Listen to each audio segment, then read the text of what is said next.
મિત્રો સ્વાગત કરું છું તમારું વિડીયોમાં। મિત્રો આજે હું છું સોનગઢ પાલીતાણા રોડ ઉપર આવેલ કાઠાળી મેલડી માતાના મંદિરે। આજે આપણે આ વિડીયોમાં કાઠાળી મેલડી માના દર્શન કરવાના છીએ, તો ચાલો સાથે મળી દર્શન કરીએ। તો આ તરફ છે સોનગઢ અને આ તરફ જવાય છે પાલીતાણા। તો મિત્રો આ મંદિર પાલીતાણા સોનગઢ રોડ ઉપર વસેલ છે। મિત્રો આ કાઠાળી મેલડી માતાનું મંદિર પ્રકૃતિની વચ્ચે વચેલું છે અને આપ ચારે બાજુ જોઈ શકો છો, ખૂબ જ સુંદર સરસ મજાની પ્રકૃતિ ખીલેલી છે। આ છે કાઠાળી મેલડી માતાજીના મંદિર તરફ જવા માટેનો મુખ્ય પ્રવેશ દ્વાર।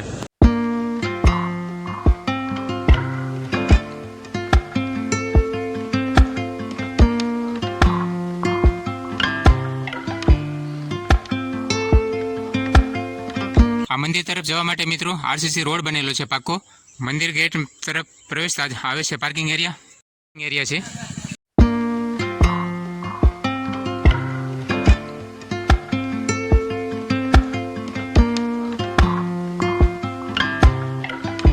પાર્કિંગ પરિસરની બહાર જ મિત્રો અહીંયા બહેનો માટે અને ભાઈઓ માટે વોશરૂમની સુવિધા બનાવવામાં આવેલી છે।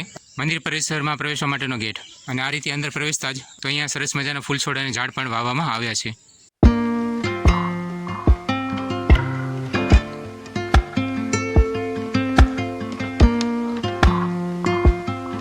મિત્રો હવે આપણે જઈ રહ્યા છીએ મંદિર તરફ, તો ચાલો હું તમને કાઠાળી મેલડી માતાના દર્શન કરાવું। આ છે કાઠાળી મેલડી માતાનું મંદિર।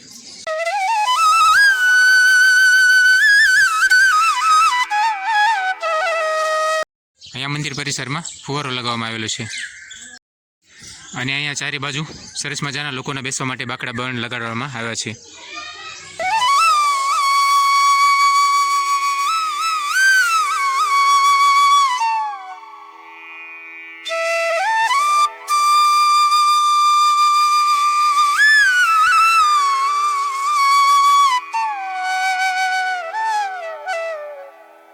આપણે કાઠાળી મેલડી માતાના દર્શન કરવા જઈ રહ્યા છીએ।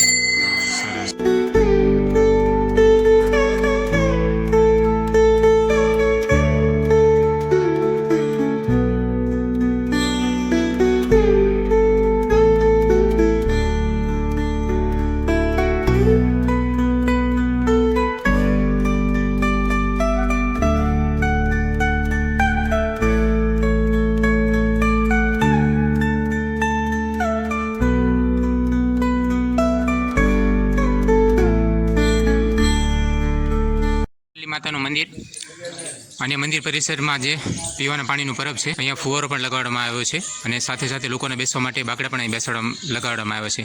અને આપ ચારે તરફ જોઈ રહ્યા છો કે અહીંયા સુંદર સરસ મજાનું બાગ ટાઈપ બગીચા ટાઈપ બનાવવામાં આવ્યું છે।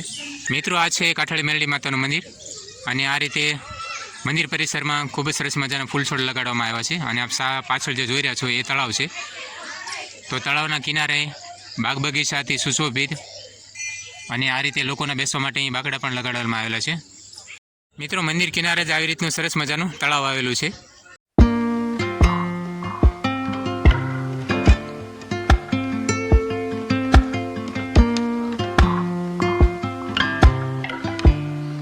આ રીતે સુંદર સરસ મજાના બાગમાં લોકો બેસીને અત્યારે આરામ કરી રહ્યા છે।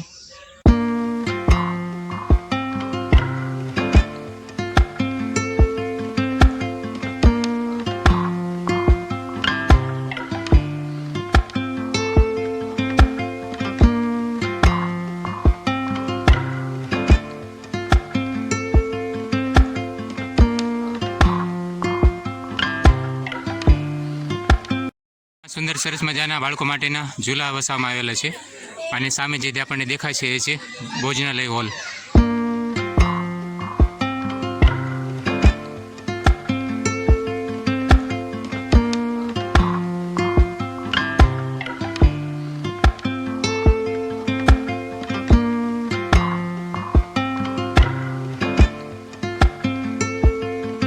અત્યારે આપણે હવે મેલડી માતાના દર્શન કરી લીધા છે અને અત્યારે હું છું રસોડા વિભાગમાં। આપણે અત્યારે જોઈ શકીએ છીએ આ છે અહીંયા રસોઈ બનતી હોય છે તો ક્યારે ક્યારે અને કયા કયા દિવસોએ કયા કયા પ્રોગ્રામ અહીંયા થતા હોય છે એ વિશે આપણે અહીંયા ભાઈ સાથે વાત કરીશું. અહીંયા મગબાફના છે.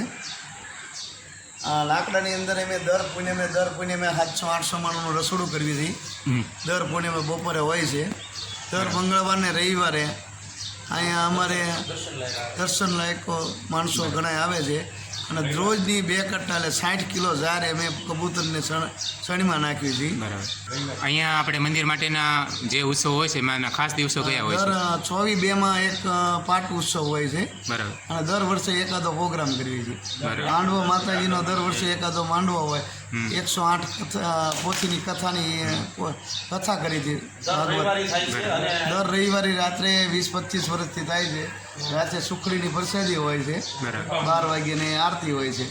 મિત્રો, આ છે ભોજન હોલ, ભોજનાલય. અને હવે આપણે જઈ રહ્યા છીએ રસોડા વિભાગમાં. તો અહીંયા ખૂબ જ મોટા પ્રમાણમાં રસોડાના વાસણો વસાવેલા છે જે લોકોના ભોજન માટેના. અહીંયા મોટા મોટા જે વાસણો જે આપ જોઈ રહ્યા છો એ લોકો અહીંયા જ્યારે અહીંયા આવે છે દર્શનાર્થીઓ માટે એમને ચા પાણી નાસ્તો અને ભોજન પ્રસાદ માટે અહીંયા વાસણો વસાવવામાં આવેલા છે. અને આ છે રસોડા વિભાગ. તો અહીંયા મિત્રો લોકો માટે તમામ પ્રકારની સુવિધા આપવામાં આવેલી છે. રહેવા જમવા ઉતરવા માટેની દરેક પ્રકારની સુવિધા વસાવેલી છે લોકો માટે. અહીંયા અત્યારે મિત્રો ઓફિસ છે, કાર્યાલય. અને અહીંયાથી આખું મંદિર પરિસરનું ઓપરેટિંગ સિસ્ટમ અહીં ઓપરેટિંગ થતું હોય છે. અને આ છે જે ભંડાર છે એ અહીંના શુદ્ધ દેશી મસાલા છે. બિન દવાના બધા મસાલાઓ છે મિત્રો. અહીંયા રસોડામાં જે પણ મસાલા ઉપયોગમાં થાય છે એ કેમિકલ યુક્ત નથી હોતા. શુદ્ધ અને સાત્વિક ભોજન દ્વારા જ અહીંયા લોકોને સેવા આપવામાં આવે છે. મિત્રો, આ મંદિરમાં આપ કોઈ પણ પ્રકારનું દાન આપવા ઈચ્છો છો તો આપ આપી શકો છો. ઓનલાઈન તથા ઓફલાઈન દરેક પ્રકારે અહીંયા દાન સ્વીકારવામાં આવે છે. આપ અનાજ દ્વારા તથા રોકડ રકમ દ્વારા પણ અહીં દાન આપી શકો છો અને એ તમામ વસ્તુની આપણને પાકી પહોંચ આપવામાં આવશે. મિત્રો, અત્યારે હું છું મંદિર પરિસરમાં જે પાણીનો ટાંકો આવેલો છે એની પર છું. અને હું અત્યારે અહીંથી તમને મંદિરની આસપાસનો વ્યૂઝ બતાવવાનો છું. તો જુઓ ભાઈ, આવી રીતે કંઈક મંદિરનો વ્યૂઝ છે અને આસપાસ પૂરી કુદરતી અને હરિયાળી પ્રકૃતિ વસેલી છે. મંદિરની સામે બિલકુલ આ રીતે તળાવ આવેલું છે અને તળાવના કાંઠે આવી રીતે સુંદર સરસ મજાનો બાગ, બગીચો, ફૂલછોડ અને એ હળિયામણી પ્રકૃતિને વચ્ચે આ મંદિર આવેલું છે. તો આ તળાવના કાંઠાના લીધે જ્યાં તળાવના કાંઠે માતા મેરડી માતાજી વસેલા છે તો એના કારણે કાંઠાળી મેરડી કહેવાય છે. તો આ વિડીયોને અહીં પૂરો કરું છું મિત્રો. આશા કરીશ કે આજનો વિડીયો તમને ગમ્યો હશે. વિડીયો આપને કેવો લાગ્યો મને કોમેન્ટમાં જરૂર જણાવજો. અને દાન દક્ષિણા કોઈ પણ પ્રકારનું આપ દાન આપવા ઈચ્છો છો તો અહીંયા આપ આપી શકો છો, ઓનલાઈન તથા ઓફલાઈન. હું અહીંયા આપને કોન્ટેક્ટ નંબર અહીંયા આપી દઈશ. તો આ વિડીયો જો સારો લાગ્યો હોય તો વિડીયોને એક લાઇક કરજો. ચેનલ પર નવા હોય તો ચેનલને સબસ્ક્રાઈબ કરજો. આવા જ પ્રકારના વિડીયો જોવા માટે ચેનલને સબસ્ક્રાઈબ કરી રાખજો. તો મળીએ પાછા ફરી વખત એક નવા વિડીયો સાથે. ત્યાં સુધી બાય બાય દોસ્તો. અને કોમેન્ટમાં જય મેરડી માતાજી લખવાનું ભૂલશો નહીં.